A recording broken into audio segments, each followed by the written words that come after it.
Bismillahirrahmanirrahim. Assalamualaikum warahmatullahi wabarakatuh.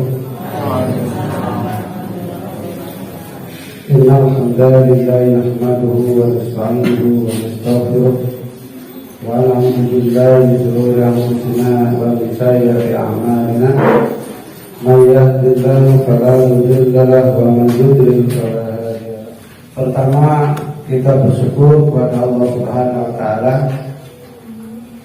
atas semua limpahan nikmatnya kepada kita, sehingga kita pada pagi hari ini bisa menghadiri undangan dari pihak sekolah dalam rangka laporan dari pihak sekolah tentang perkembangan putra putri panjenengan semua yang sedang belajar di lembaga pendidikan SDIT Nurul Rumah ini. Salawat serta salam semoga tetap tercurah pada Nabi kita Muhammad Sallallahu Alaihi Wasallam. Kewajiban mendidik anak-anak ini pada dasarnya adalah diletakkan pada orang tua.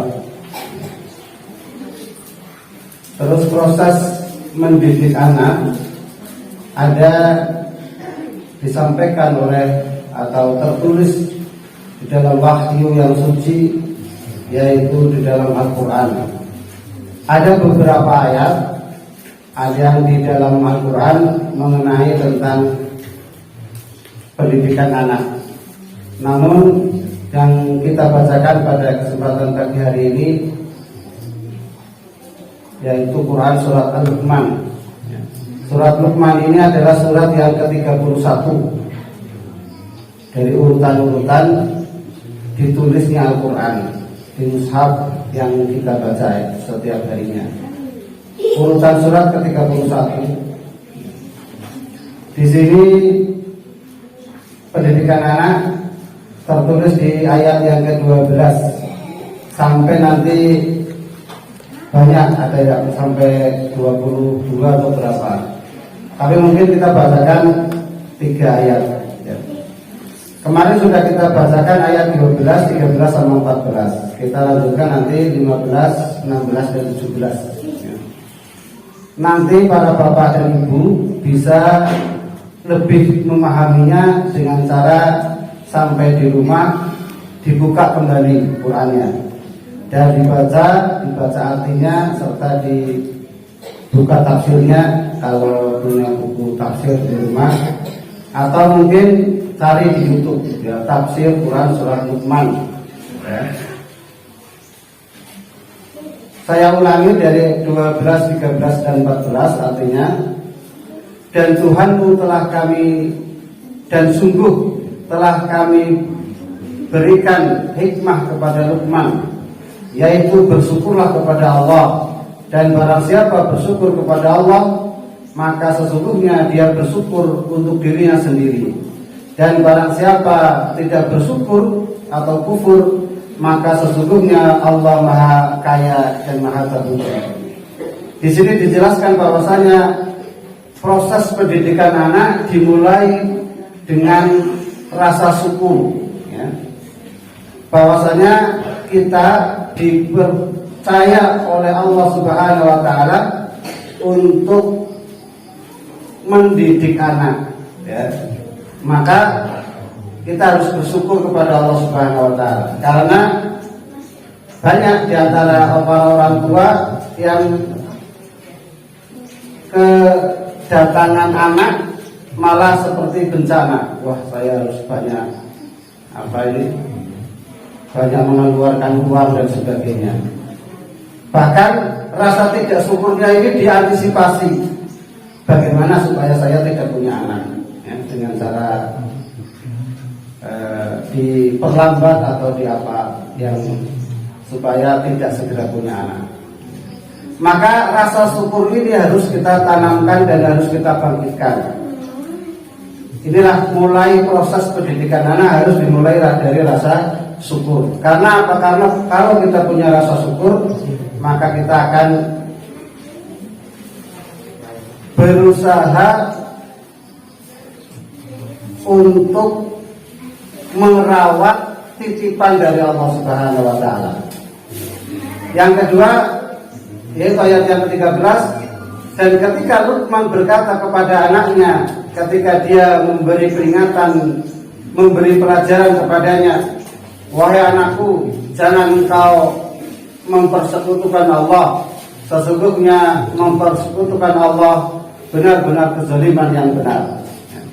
Proses pendidikan anak harus didasari dengan keimanan kepada Allah Subhanahu wa taala. Tanpa mengajari keimanan kepada Allah Subhanahu wa taala, maka proses-proses pendidikan anak nanti akan tidak banyak berarti. Sekarang banyak orang pintar, tapi sulit atau sedikit cari orang yang benar. Yang ke-14, dan kami perintahkan kepada manusia agar berbuat baik kepada kedua orang tuanya. Ibunya telah mengandungnya dalam keadaan lemah yang bertambah-tambah dan menyapinya dalam 2 tahun. Bersyukurlah kepadaku dan kepada kedua orang tuamu. Hanya kepada aku engkau kembali.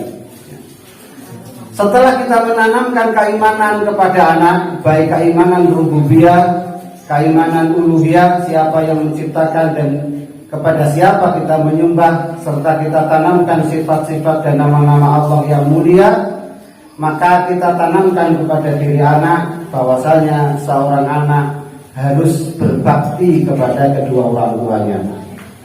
Ini diajarkan kepada anak. Sedangkan kita selaku orang tua pun harus mempunyai kesadaran betapa pentingnya kita mendidik anak supaya anak kita berbakti kepada kedua orang tua.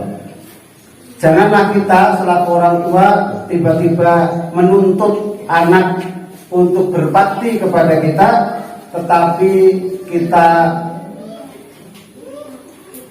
tidak mau untuk mendidiknya, tidak mau bersusah-susah untuk mendidiknya. Diceritakan ada suatu ketika Umar bin Khattab itu dilapori sama seorang bapak yang anaknya ini durhaka kepadanya. Maka Umar bin Khattab mendapatkan laporan bahwasanya bapaknya ini dianiaya oleh anaknya. Maka Umar bin Khattab segera memanggil anaknya. Dia mengatakan, apakah benar engkau telah menganiaya bapakmu? Ya. Maka Umar pun anak tersebut pun mengatakan, ya benar wahai Amirul Mukminin. Maka karena anak ini sudah mengakui kesalahannya, maka dia pun akan mendapatkan hukuman karena dia sudah berbuat durhaka kepada kedua orang tuanya. Namun ketika mau dihukum, anak ini mengatakan, saya bacakan, ini ada di banyak di Google gitu ya. Jika demikian, bagaimana aku berbakti kepada ayahku? Demi Allah, ayahku tak sayang kepada ibuku, yang diperlakukan tak ubahnya seorang hamba sahaya. Sekali-kali dia mengeluarkan uang untuk ibuku sebanyak 400 dirham untuk menebus ibuku. Dia juga tak menamaiku dengan nama yang baik. Aku dinamai ayahku dengan Jaula. Jaula itu ini Pak, apa itu namanya? Jaula itu hewan ya, yang kalau ada kotoran itu digulung-gulung gitu ya, didorong-dorong sehingga jadi kayak bola kecil. Nah, Itu namanya dikasih nama seperti ini. Jaulat. Yang kasih nama jaulat itu harus segera diganti. Ya.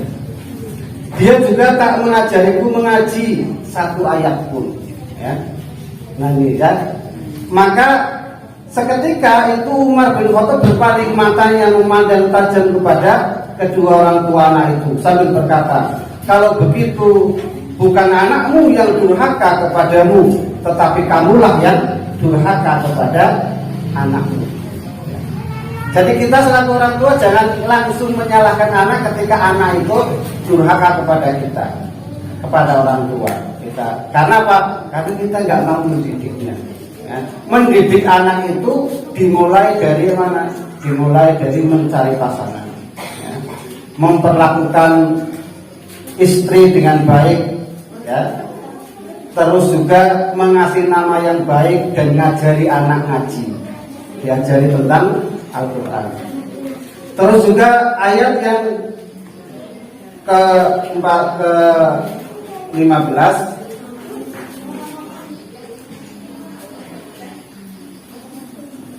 wa idjahada ala an tusrika bihi ma laysa laka bihi ilm fala tuti'huma wa sahibhuma fid dunya ma'rufan wa tabi' sabila man ataba ilayya summa ilayya marji'ukum fa unabbi'ukum bima kuntum ta'malun.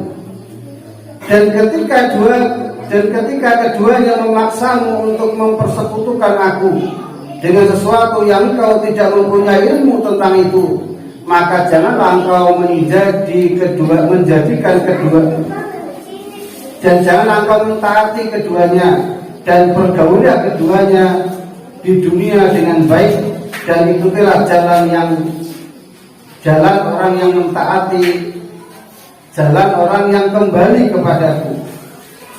Kemudian hanya kepadaku tempat kembali, maka akan aku beritahukan kepadamu apa yang telah kamu kerjakan. Ditanamkan kepada diri anak bahwasanya anak itu harus mematuhi perintah Allah Subhanahu wa taala. Larangan-larangan Allah Subhanahu wa taala ditinggalkan. Ya, semuanya. Dan perintah-perintah Allah Subhanahu wa taala juga dilaksanakan semampunya. Ini anak dibimbing, ya. Anak diperintahkan untuk sholat, ya. Maka anak itu kita gandeng, ya. Kita tuntun menuju ke masjid. Kalau yang anak-anaknya kebetulan laki-laki, kita ajari sholat. Anak diperintahkan untuk bersedekah, ya. Maka anak dikasih uang, dia latih anak untuk menyantuni anak miskin, menyantuni anak yatim, supaya apa? Anak itu sudah terbiasa melaksanakan perintah-perintah Allah Subhanahu wa taala. Jadi di pikiran, hati, jiwa anak, dia sudah patuh terhadap apa yang diperintahkan oleh Allah Subhanahu wa taala dan apa yang dilarang oleh Allah Subhanahu wa taala. Kalau ada perintah-perintah orang tua yang melanggar perintah Allah, maka anak itu nanti akan dengan sendirinya sudah bisa memilih, oh ini ternyata perintah ini baik, oh ini perintah ini tidak baik. Terus juga ditanamkan kepada anak bahwasanya semua yang dilakukan di dunia nanti di akhirat pun akan mendapatkan balasannya, akan dilihat. Ya, ini ditanam. Ini adalah keimanan kepada hari akhir, termasuk keimanan kepada hari akhir. Tanamkan kepada diri anak-anak kita bahwasanya kita ini, anak ini, ya, akan melihat apa yang dilakukan di dunia. Kalau dia melakukan kebaikan, maka nanti akan dilihat di akhirat. Kalau anak itu melakukan kejahatan, perbuatan jelek, itu juga nanti akan dilihat oleh Allah Subhanahu wa taala. Semua rekaman kehidupannya akan diperlihatkan kembali di hadapan dirinya oleh Allah Subhanahu wa taala nanti di yaumil hisab. Ini ditanamkan kepada diri anak. Ya. Ayat yang ke-6, yang ke-16, ya bunayya innaha in taku misqala habbatin min jardalin fatakum fi sahratin aw fis samawati aw fil ardi ya'ti biha Allah innallaha latifun khabir. Yang artinya Luqman berkata, wahai anakku, sungguh jika ada sesuatu perbuatan seberat biji sawi dan berada dalam batu atau di langit atau di bumi, niscaya Allah akan memberinya balasan. Sesungguhnya Allah Maha halus dan Maha teliti. Ya. Ini diperjelas akhir dari ayat yang ke-15, diperjelas dengan ayat yang ke-16. Ya. Inilah yang mungkin banyak ditinggalkan pendidikan anak. Padahal ini adalah perkara penting. Nanti di ayat yang ke-17 dikabarkan kepada kita inilah perkara yang penting. Ya. Jadi kadang kita salah persepsi, ya. Yang dikira oleh kita penting, ternyata menurut Allah tidak penting atau belum tentu penting. Yang dikira kita ini tidak penting, justru sama Allah Subhanahu wa taala itu dianggap penting. Apa yang dianggap penting oleh Allah Subhanahu wa taala? Ya ini. Pendidikan menyadarkan anak bahwasanya setiap yang dilakukan oleh anak kita nanti akan dilihat oleh Allah Subhanahu wa taala dan akan mendapatkan balasan. Pendidikan apalagi pendidikan sekuler, pendidikan Islam pun jalan yang menanamkan keyakinan kepada hari akhir. Ya, kejadian-kejadian hari akhir ini jarang diajarkan kepada para murid. Kita menganggapnya bahwa yang penting sekarang itu bisa baca, bisa tulis, ya, dapat ijazah, kerja di tempat favorit, gaji besar. Ya. Ada kisah, dan ini kisah nyata, ya, sering saya sampaikan. Ada seorang bapak, ya, seorang ibu kaya ini, dia berpikir waktu dia sekolah, waktu dia kecil dulu, gitu ya. Dia kecil kan berarti zamannya bukan zaman enak, ya. Maka dia bekerja, belajar dengan keras. Tetapi perjalanan hidupnya ini membuat suatu kesimpulan. Saya ini bisa jadi kaya seperti ini karena perjuangan saya dulu. Ya, saya dulu sengsara, tapi saya bekerja keras sehingga saya kaya. Anak saya jangan sampai seperti saya. Kira-kira pikiran seperti ini sebenarnya benar apa bukan? Harusnya benar, ya. Mungkin bisa berpikir seperti itu, ya. Tetapi salah langkah, ya. Maka dia berprinsip, pokoknya anak saya harus sekolah di sekolah favorit, dapat nilai bagus, dapat ijazah dengan nilai yang bagus, sehingga bisa kerja di tempat yang mapan, kehidupannya enak. Benar, ternyata terlaksana. Ada yang satu jadi dokter, ya. Ada yang satu kerja di mobil di luar negeri, ya. Ada yang satu jadi apa saya kurang paham, ya. Tapi tiga-tiganya berada di luar negeri. Ketika ibunya sakit, dia cuma telepon, mohon maaf Pak, saya tidak bisa pulang karena saya harus menghadiri rapat. Yang jadi dokter mengatakan saya tidak bisa pulang karena ada pasien yang harus segera segera ditangani, dan kalau saya pulang nanti direktur rumah sakit bisa memecat saya, gitu ya. Atau yang lagi kuliah tidak bisa pulang karena persiapan mau ujian skripsi atau ujian disertasi yang sedang dijalaninya. Maka dari sinilah ya anak-anak yang dibiayai dengan susah payah, ibunya meninggal, ibunya sakit sampai ibunya meninggal, tidak ada yang pulang. Karena apa?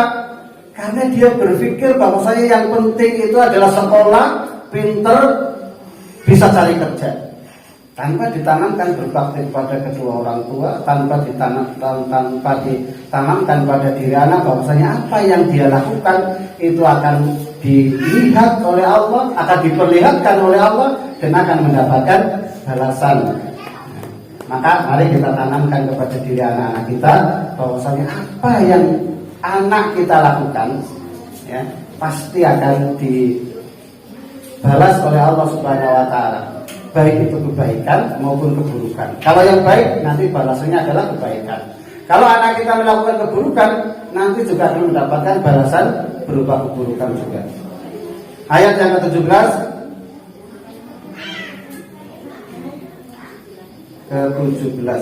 Ya bunayya aqimis shalah wa'mur bil ma'ruf wanha 'anil munkar wasbir 'ala ma asabak inna dzalika min azmil umur. Wahai anakku, laksanakanlah salat dan suruhlah manusia berbuat yang ma'ruf dan cegahlah mereka dari yang mungkar dan bersabarlah terhadap apa yang menimpamu. Sesungguhnya yang demikian itu termasuk perkara yang penting. Kita tutup kajian atau nasihat saya ini dengan himbauan bahwasanya ini yang memerintahkan, menyampaikan kepada kita adalah dari Allah Subhanahu wa taala. Kitab yang suci Kalamullah ini memberikan kabar kepada kita bahwasanya perkara yang penting adalah perkara-perkara yang sudah disampaikan di atas ya. Penting tentang mengajari anak tentang sholat. Ini bukan perkara yang ringan ya. Ini adalah perkara yang besar dan penting karena nanti akan banyak manfaat ke sholat ya. Inna sholata tanha 'anil fahsya'i wal munkar. Kalau anak kita bisa sholat dengan baik dan benar, maka anak kita akan terhindar dari perbuatan-perbuatan keji dan mungkar. Anak juga harus diberi kesadaran, diberi motivasi untuk mengajak kepada yang lain tentang kebaikan. Mari kita sholat. Nah, maka anak-anak itu pun akan mengajak teman-temannya untuk melakukan sholat. Anak juga harus diberi keberanian untuk mencegah ketika ada perbuatan-perbuatan yang melanggar perintah Allah yang dilakukan oleh orang-orang yang di sekelilingnya ya. Dan yang penting juga kita harus bersabar tentang apa yang Allah berikan ujian kepada kita. Bahwasanya dalam menjalankan perintah perlu kesabaran, dalam meninggalkan larangan perlu juga kesabaran. Apalagi dalam amar ma'ruf nahi munkar itu pasti juga ada ujian-ujian. Maka sabar adalah merupakan kunci dari ibadah kepada Allah Subhanahu wa taala. Terutama dalam proses mendidik anak, kita juga perlu kesabaran. Tidak bisa. Karena apa? Karena yang kita didik ini adalah manusia. Manusia yang punya jiwa, punya akal, punya hati ya. Yang kita nyuwun sewu ya, mendidik manusia ini lebih mudah daripada mendidik hewan ya. Karena hewan hanya kalau dilatih kebiasaan melakukan sesuatu yang biasa berulang-ulang lebih dari 40 kali dia sudah terbiasa. Panjenengan kan lihat itu yang apa itu yang kalau yang kayak monyet itu sirkus apa itu? Hah? Namanya apa itu? Ya yang itu loh dibawa ke pasar-pasar keliling itu ditampung gitu. Apa namanya? Topeng. topeng monyet itu. Mendidik monyet itu lebih mudah karena kalau monyet itu dituntun untuk melakukan perbuatan yang sama lebih dari 40 kali dia sudah terbiasa. Tapi kalau manusia tidak bisa. Manusia ada nafsu, manusia ada akal, manusia ada jiwa, dan manusia punya musuh bebuyutan yaitu setan yang tidak rela anak-anak kita melakukan kebaikan. Mendidik anak maka dari itu perlu kesabaran.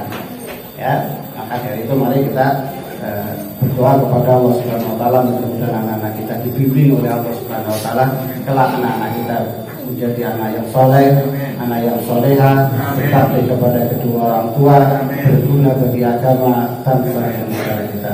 Subhanakallahumma wa bihamdika, asyhadu an la ilaha illa anta, astaghfiruka wa atubu ilaik. Assalamualaikum warahmatullahi wabarakatuh.